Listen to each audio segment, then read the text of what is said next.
amigos, ¿cómo están? Mi nombre es Yasmani Hernández y soy el director artístico de la Compañía de Danza del Estado de México. El día de hoy estaremos hablando de danza, por supuesto, en el marco del Festival Internacional Danzatlán en un clic, que organizan para ustedes la Fundación Elisa Carrillo en conjunto con el Gobierno del Estado de México a través de la Secretaría de Cultura y Deporte. Estaremos haciendo una breve cronología histórica del surgimiento y el auge de las grandes obras que pertenecen al repertorio clásico del ballet. Específicamente estaremos hablando del ballet Don Quijote. ¿Cómo se creó? ¿Qué elementos históricos y políticos propiciaron el surgimiento de esta trascendental obra del repertorio clásico del ballet?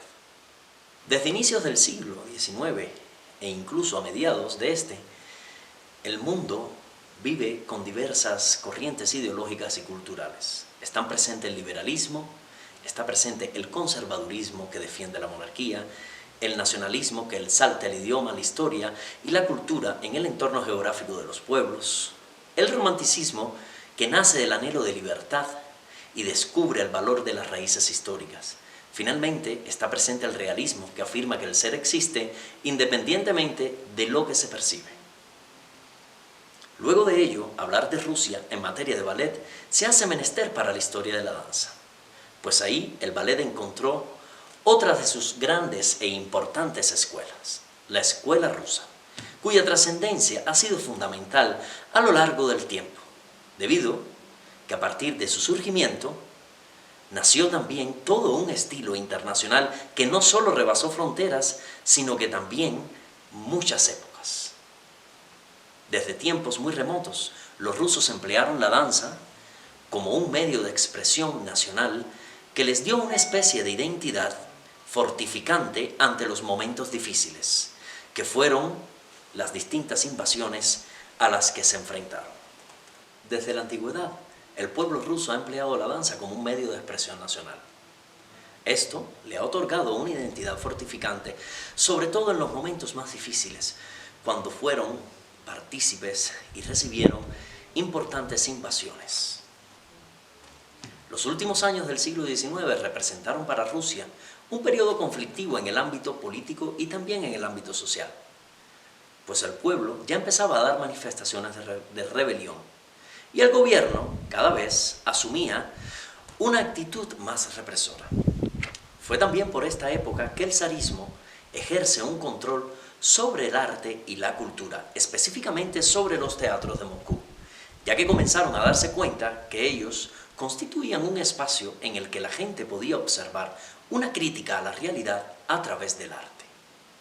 De la misma forma en la que hemos visto cómo el ballet romántico había tenido sus centros de desarrollo en París y Copenhague, podemos observar que el ballet imperial tendrá a Rusia y específicamente a San Petersburgo como su escenario de fondo. Y con ello a Marius Petipa como la figura fundamental en la configuración de sus características principales.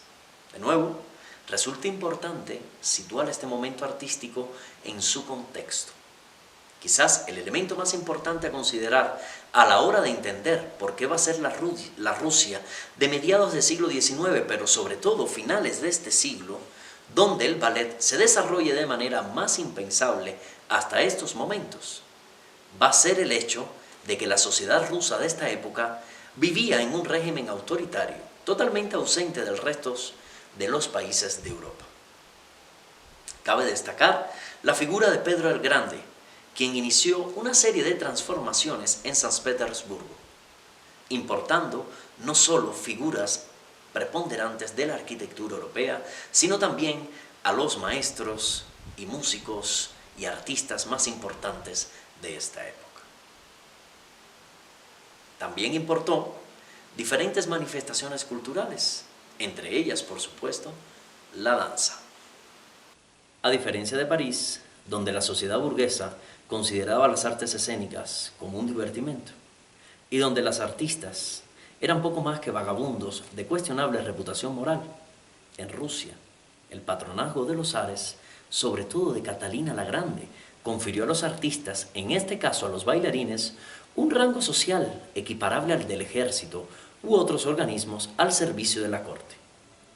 Es curioso observar en esta época imágenes o fotografías de personajes como George Balanchine o Václav Nijinsky en su época en la que estudiaron en el Maninsky.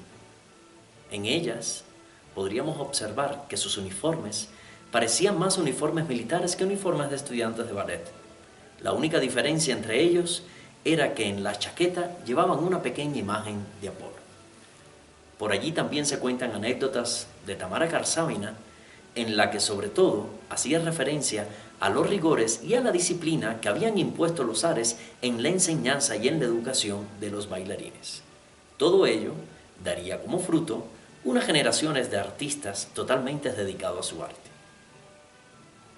Así, el ballet en Rusia se considera finalmente un arte a la danza. Y esto va a tener un efecto decisivo en la historia del ballet y de la danza en general.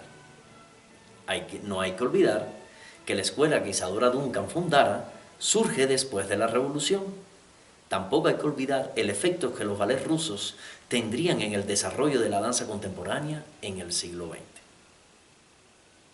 Sin embargo, y volviendo a la época que nos ocupa, las circunstancias que rodean las décadas previas a la llegada de Marius Petipa a la capital rusa, en lo que al ballet se refiere, son todas ellas propicias a la hora de crear un caldo de cultivo que permitirá que en unas pocas décadas Rusia se proclame sin rival como capital y centro de creación coreográfica en toda Europa.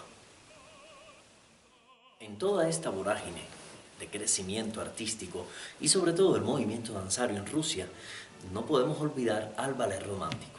El ballet romántico, y con ello sus figuras más prominentes, habían viajado a Rusia para presentarse en los teatros imperiales de San Petersburgo. Podemos mencionar a Taglioni, Esler, Grisi. Ellas habían disfrutado de carreras muy importantes en la Rusia imperial y siempre consideraron a esta ciudad como un centro fundamental de sus giras, principalmente por el reconocimiento del público que las adoraba. Si la aparición del balletómano es sin duda un fenómeno parisino, tenemos que decir que en la Rusia zarista e imperial es que se ve y podemos observar la apoteosis de este fenómeno, donde en ocasiones el poder de dichos personajes iba más allá de la simple admiración platónica de sus ídolos escénicos y llegaba a veces hasta imponer repartos y obras específicos para beneficiar a las favoritas del público.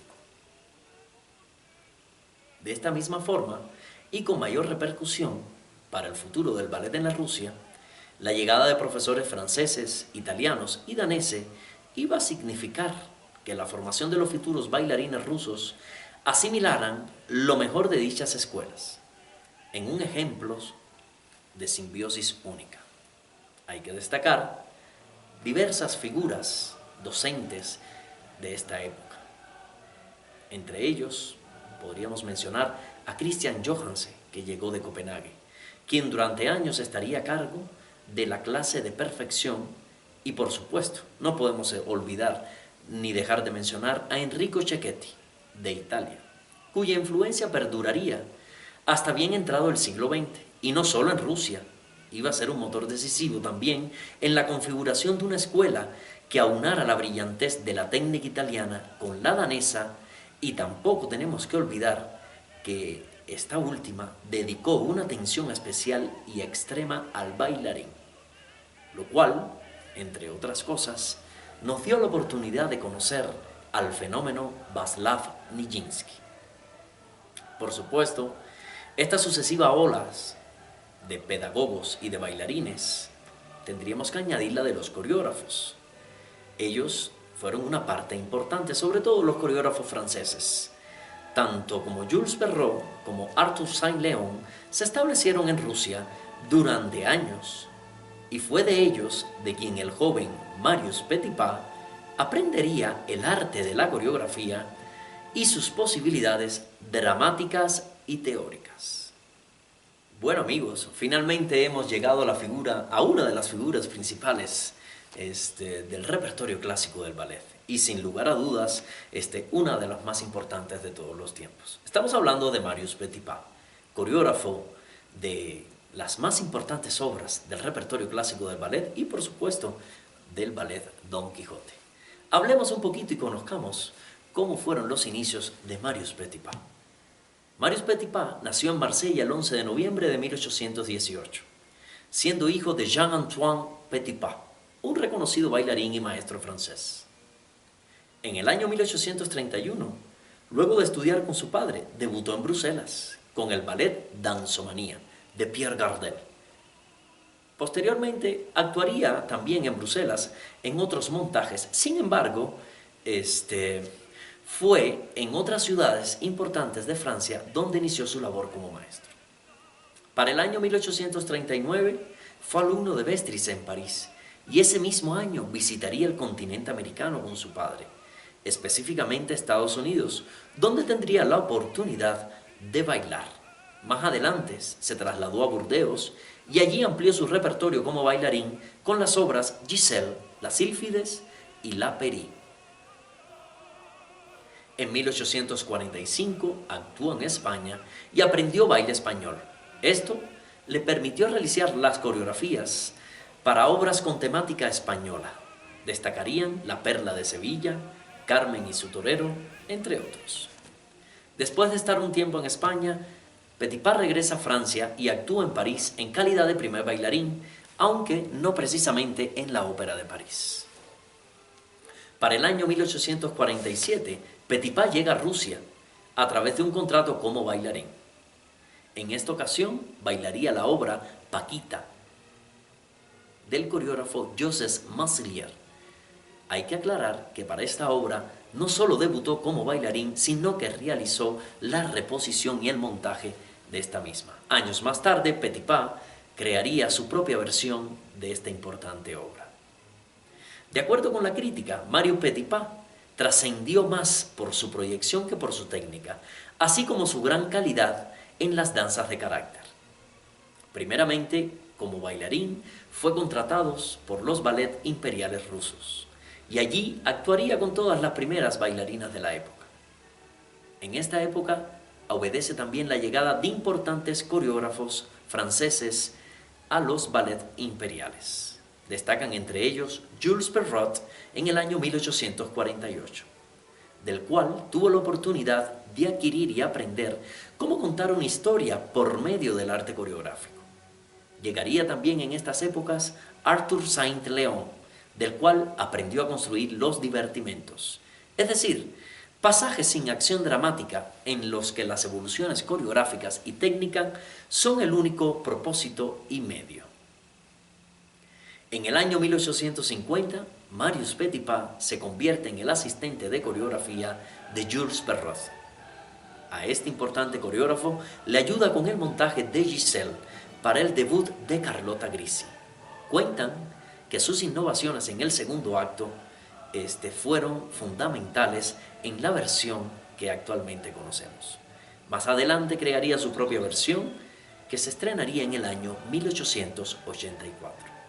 En el año 1885, siendo todavía asistente de Jules Perrot, pero ya con todo un bagaje, Petipa se sintió muy pronto el deseo de hacer una coreografía, y fue así que obtuvo su gran éxito en Rusia con una obra creada para Carolina Rosart, la hija del faraón, un ballet en 5 actos situado en Egipto. Tras el éxito de la hija del faraón, Marius Petipa pensaría que al retirarse Jules Perrot y dejar vacante el puesto de maestro, este sería suyo. Desgraciadamente, esto no fue lo que sucedió. El puesto finalmente es otorgado a Arthur Saint-Léon. Hay que aclarar que el puesto de maestro era equiparable al director de la compañía. Esto provocó un grave descontento en el joven coreógrafo Petipa y se mantendría durante algún tiempo, hasta que en el año 1867, derivada de estas discrepancias, Marius Petipa es enviado a Moscú, donde tras 2 largos años, en 1869, finalmente lograría convertirse en el maestro principal de esta ciudad. con la compañía del ballet Bolshoi. Históricas han sido las diferencias y características entre estas dos importantes compañías. De los moscovitas, habría que decir que se decían que los bailarines eran mucho más acrobáticos y dramáticos que los del Kirov. Estos destacaban más por la plasticidad y languicidad de las figuras de sus bailarines, así como el buen gusto y la sobriedad a la hora de bailar. Para ello, y para explotar estas cualidades, Petipa elige una obra lo suficientemente colorida y espectacular, en la que lógicamente predominara un lenguaje que fuera familiar para él. Petipa había pasado una larga temporada en España antes de llegar a Rusia, lo que, según sus propias palabras, su dominio de la danza española hizo que el joven coreógrafo y bailarín pudiera dominar la danza flamenca mejor que cualquier bailarín español. Por esta razón, podemos ver que a lo largo de la trayectoria coreográfica de Marius Petipa han estado implícitas en cada una de sus obras, si no en el carácter de toda esta, al menos en algunas danzas han estado presentes las danzas españolas. En el caso de Paquita, por ejemplo, todo el divertimento está dedicado al folclore hispano con una estilización continua de formas y pasos. Pero bueno,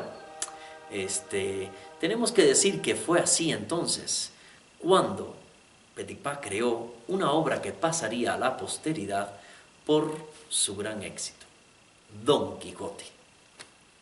Don Quijote está inspirado en la obra de Cervantes, tomando uno de los episodios del segundo libro en el que el autor narra las peripecias de los enamorados Quiteria y Basilio para poder obtener la bendición de su padre Lorenzo, el padre de ella, lógicamente, que estaba deparando para la joven chica el que se casara con un noble de la ciudad. En esta obra, el personaje de Don Quijote, así como el de Sancho Panza, aparecen como mediadores de la pareja en la consecución de sus planes. Hablemos un poquito sobre el argumento y el prólogo, así como cada uno de los actos de esta obra. El ballet Don Quijote consta de un prólogo y 3 actos y está basada en las bodas de Camacho, del capítulo 19 del libro El ingenioso hidalgo Don Quijote de la Mancha, que escribiera Miguel de Cervantes y Saavedra. Al abrirse el telón, la obra inicia con un prólogo mediante el cual se introduce al público en la trama del argumento. Don Quijote, un hidalgo anciano y excéntrico, alberga alocadas ilusiones de caballerosidad y una visión de una mujer amada ideal, llamada Dulcinea. Además, la obra contempla a los personajes principales del ballet: Quitri, la heroína; Lorenzo, su padre; Gamache, su pretendiente acaudalado y necio; Basilio, el hombre que la ama; y Sancho Panza, el sirviente y escudero de Don Quijote. En este pequeño prólogo se informa a la audiencia de las acciones claves y las circunstancias en las que cada personaje creado por Cervantes y además prepara al público para ver posteriormente la participación en el desarrollo de la historia entre el amor de Quitri y Basilio. Hablemos un poco ahora del argumento de cada uno de los actos de esta obra. Primer acto. En la plaza hay una fiesta.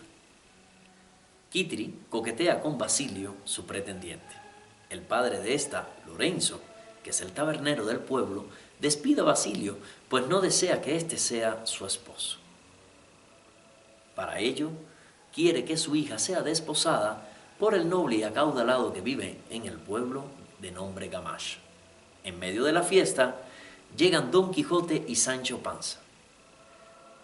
El primero, al ver a Don Lorenzo, lo confunde e imagina que es el dueño de un castillo y lo saluda respetuosamente con una reverencia propia de su alcurnia. Don Lorenzo le corresponde en la misma línea a Don Quijote y lo invita a pasar a su taberna. En un punto, Don Quijote ve a Quitri y la confunde con Dulcinea, la dueña de su corazón. Al final del primer acto, Basilio y Quitri logran escapar del pueblo, pero son perseguidos de cerca por Lorenzo, su padre, y Gamache, también por Don Quijote y Sancho Panza. Así llegamos al segundo acto. En el primer cuadro de este segundo acto, Quitri y Basilio están escondidos en una taberna cuando Lorenzo, Gamache y Don Quijote aparecen. El padre desea anunciar la boda de su hija con Gamache, pero Basilio escenifica una escena de suicidio que surte los efectos deseados por este, ya que entonces Don Quijote interviene y obliga al tabernero a que acepte el matrimonio entre el barbero y su hija Quitri. Este último está feliz porque ha logrado casarse con su prometida. En el segundo cuadro, en las proximidades de los molinos, se encuentra un campamento gitano en el que se escenifica un número de marionetas. El jefe del campamento invita a Don Quijote a ver el espectáculo. Este, emocionado, sigue el desarrollo de los títeres e interviene en la acción destruyendo el teatrillo. A lo lejos, viendo a los molinos, los toma por grandes gigantes a los que debe enfrentarse. En el fragor de la acción, se engancha con uno de estos y cae por tierra. En el tercer cuadro del segundo acto, Don Quijote y Sancho Panza están en un bosque. Nuestro héroe piensa que está rodeado de seres fantásticos, pero Sancho Panza está durmiendo. En esto aparecen unos nobles de cacería que al visualizar a Don Quijote y a Sancho Panza y verlos tan pintorescos, deciden invitarlos a su castillo. Bueno, hemos llegado al tercer acto. En el castillo de los nobles, todo está preparado para recibir a nuestro caballero andante. El maestro de ceremonias deja entrar a Quitri y a Basilio. La primera debe interpretar el papel de Dulcinea y Basilio el del caballero desconocido. Don Quijote y Sancho Panza ocupan los lugares privilegiados para ver cómo Dulcinea, la dama de su corazón, aparece encantada, y nuestro héroe, para liberarla del embrujo, debe vencer al caballero desconocido. Así comienzan el combate Don Quijote y Basilio. Pero en medio del fragor de la batalla, Don Quijote se tropieza con sus propias espuelas, cae derrotado, por lo que el caballero desconocido se lleva a su amada. Los nobles y sus invitados ríen de Don Quijote. Este, solo y triste, se retira con su fiel escudero. El tono humorístico de la obra, así como el colorismo de la acción, se está situada en Barcelona. Bueno, hasta aquí el argumento de estos tres actos. Esta obra contó con la colaboración del joven y compositor y músico austriaco Ludwig Minkus, que comenzaría a trabajar con Petipa desde el año 1869. Derivado de esta colaboración surge el ballet Don Quijote y posteriormente surgirían otros como Valladera. Además de ello, el tono humorístico de la obra, así como lo colorido de la acción que la sitúan en la ciudad de Barcelona, le confirieron un gran éxito al ballet, que Petipa repetiría en el año 1871 cuando fue nombrado finalmente maestro del ballet de San Petersburgo junto al Mariinsky. Para esta ocasión, Petipa haría numerosas modificaciones y adaptaciones que en gran medida obedecían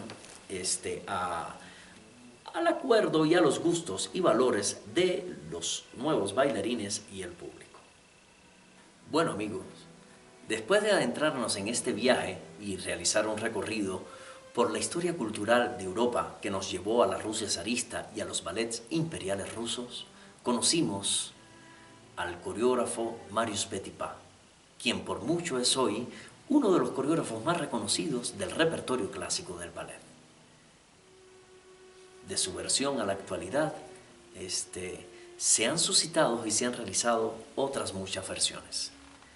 Cabe destacar la que realizara Ninette de Valois el 20 de febrero de 1950 para el ballet el Royal Opera House en el Covent Garden de Londres. Rudolf Nureyev, tras haber interpretado él mismo brillantemente el papel de Basilio a los 21 años en el Kirov, realizó su propia versión en la Ópera de Viena en el año 1966 y luego la incorporaría a la Ópera de París en el año 1981. Nureyev introdujo características propias del humorismo al convertir al personaje Sancho Panza en un monje que robaba pescados y le levantaba las faldas a las señoritas. Mikhail Baryshnikov crea una emblemática versión que protagoniza coreográfica y artísticamente, estrenándola junto con Cynthia Harvey para el American Ballet Theatre en el año 1984. Su Don Quijote hoy ha quedado como un referente para las nuevas generaciones. George Balanchine apostó por crear una moderna versión en el año 1965 para el New York City Ballet, con Susan Farrell como Dulcinea y él mismo interpretando el ballet de Don Quijote, con música del compositor Nicolás Nabokov, alejándose de la versión original de Marius Petipa y por supuesto de la composición original que realizara Ludwig Mingus. Finalmente tenemos la versión cubana con coreografía de Alicia Alonso. Esta versión coreográfica de Alicia Alonso nace o se estrena el 6 de julio de 1988, inicialmente con coreografía de María Elena Llorente, Marta García y Careima Moreno. Posteriormente, Alonso realizaría adaptaciones y novedosos cambios, dejando la versión que actualmente conocemos. El público y la crítica internacional han aclamado la versión cubana por la manera de llevar a escena con dignidad y seriedad el personaje central Don Quijote, minimizado en otras versiones. Muchas han sido las figuras que han interpretado los roles protagónicos de esta obra, no solo como coreógrafos, también como intérprete. Destaca Carlos Acosta en una versión importante que realizara en el Houston Ballet. Me imagino que es una versión coreográfica que viene de la mano de Sir Bernd Stevenson, director en aquella época del Ballet de Houston. También son memorables las representaciones que realizara José Manuel Carreño para el AVT en la versión de Mikhail Baryshnikov, Paloma Herrera junto a él en la interpretación de estos roles, así como otros importantes bailarines. Además de estas indiscutibles y destacadas versiones de este ballet, que en su momento ayudó a encumbrar y a posicionarse como uno de los mejores coreógrafos a Marius Petipa, tenemos que hablar y decir que a lo largo y ancho del mundo también ha sido interpretada por importantes figuras de la danza mundial. El día de hoy queremos presentarles, en el marco del Festival Internacional Danzatlán en un clic, una nueva versión del ballet Don Quijote, de la autoría de los coreógrafos Vasily Medvedev, quien es director de la Fundación Petipa, y Stanislav Feko. Esta nueva versión la realizaron para el ballet de la Ópera de Bratislava. Hablemos un poco de esta versión de Don Quijote y del ballet de la Ópera de Bratislava. El Ballet de la Ópera de Bratislava, en Eslovaquia, celebra durante su temporada 2019-2020 el 150 aniversario del estreno mundial del Ballet Don Quijote. El coreógrafo Marius Petipa fue el primero en hacer de esta obra, basada en la adaptación de la novela de Miguel de Cervantes, con música del compositor Ludwig Mingus. El debut fue en el Teatro Imperial de Moscú en el año 1869, como ya habíamos dicho anteriormente. Desde entonces, esta joya del ballet clásico ha formado parte del repertorio mundial del ballet. Esta nueva versión de Vasily Medvedev y Stanislav Feko se apegaron a las especificaciones de la coreografía original de Marius Petipa, que han llevado a escena esta obra clásica al considerar el ballet como un sinónimo de la eterna lucha contra los molinos de viento. El ballet del Teatro Nacional Eslovaco, como también se le conoce, empezó a escribir su historia justo hace un siglo, en mayo de 1920, con la interpretación de Coppelia musicalizada por Leo Delibes y las danzas eslavas compuestas por Antonín Dvořák. El día de hoy, el ballet está encabezado por Josef Dolinsky, que se ha distinguido por trabajar con coreógrafos internacionales. Desde el año 1960, la compañía ha desarrollado un repertorio con diversos ballets originales que le han otorgado un sello único. El ballet celebra con algunos de los artistas europeos más prominentes, destacando entre ellos Vasilij Medvedev. Esperamos que esta obra y esta nueva versión sean de su agrado. Como siempre, los invitamos a permanecer junto a nosotros y pendientes de la cartelera de Danzatlán en un clic, quien está trayendo para nosotros 7 días de mucha danza, lo mejor de la danza mundial a un clic de distancia. Todo ello gracias al esfuerzo y colaboración entre la Fundación Elisa Carrillo y el Gobierno del Estado de México a través de la Secretaría de Cultura y Deporte del Estado. Esperando que haya sido de su agrado esta breve historiografía de la danza y del ballet Don Quijote, así como de Marius Petipa, me despido con un cordial saludo. Mi nombre es Yasmani Hernández y soy director de la Compañía de Danza del Estado de México. Cuídense mucho, quédense en casa y sigan las cuentas oficiales de nuestra Secretaría, que son Cultura Edomex, a través de la cual se están transmitiendo prácticamente todas las actividades de este festival. También sigan a la Compañía de Danza del Estado de México en sus redes sociales, danza.edomex en Instagram y danzaedomex en Facebook y Twitter. La Compañía de Danza del Estado de México está presente en Danzatlán en un clic. Nos vemos pronto.